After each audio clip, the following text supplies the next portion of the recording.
തസ്മൈ ശ്രീ ഗുരവേ നമഃ. ഓം ശ്രീ സായിരാം.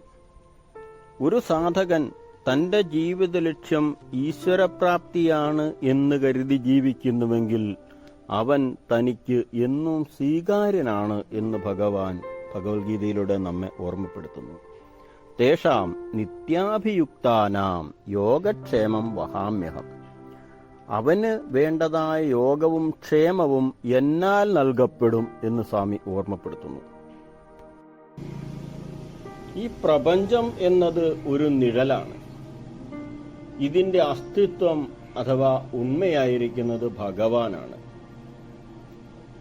നമ്മൾ ഈ പ്രപഞ്ചത്തിലേക്ക് ആസക്തിയോടുകൂടി വ്യാപൃതനാവുകയാണെങ്കിൽ ഈ ജീവിതത്തിന്റെ യഥാർത്ഥമായ ഫലം നമുക്ക് കിട്ടുകയില്ല.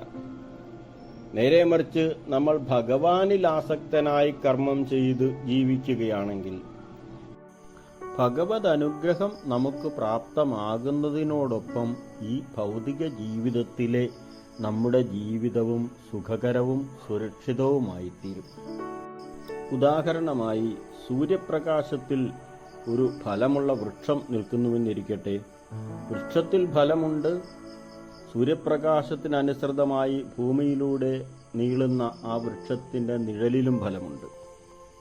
ആ നിഴലിലൂടെ നടന്നാൽ നമുക്ക് ആ ഫലം പ്രാപ്തമാകുമോ? നേരെ മറിച്ച് നമ്മൾ ആ വൃക്ഷത്തിൽ കയറുകയാണെങ്കിലോ യഥാർത്ഥത്തിലുള്ള ഫലം നമുക്ക് ലഭ്യമാകുകയും ചെയ്യും. ആ വൃക്ഷമാണ് ഈശ്വരൻ, ആ നിഴലാണ് ഈ ഭൗതിക ലോകം.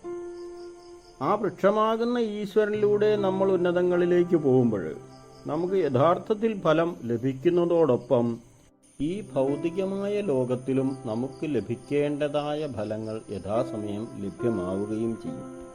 നാം ഒരു ചെടിക്ക് വളമിടുമ്പോൾ, ഒരു ചെടിക്ക് ജലസേചനം ചെയ്യുമ്പോൾ ആ ചെടിയുടെ ഇലകളിലാണോ ജലസേചനം ചെയ്യുക? അതിൻ്റെ വേരുകളിലാണ്. എന്നതുപോലെ ഈ ഭൗതിക പ്രപഞ്ചത്തിൻ്റെ നാരായ വേരായിരിക്കുന്നത് സാക്ഷാൽ ഈശ്വരനാണ്. നമ്മൾ ആ ഈശ്വരനുമായി കൂടുതൽ അടുക്കും തോറും ഈ ഭൗതിക ലോകത്തിലും നമ്മൾ കൂടുതൽ കൂടുതൽ ഉയരങ്ങളിലേക്ക് പോയിക്കൊണ്ടിരിക്കും.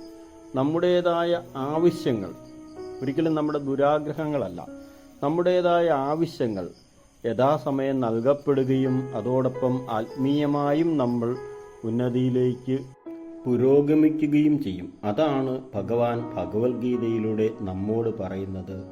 എൻ്റെ ഭക്തന്റെ യോഗവും ക്ഷേമവും ഞാൻ നിർവഹിക്കും. യോഗക്ഷേമം വഹാമി അഹം.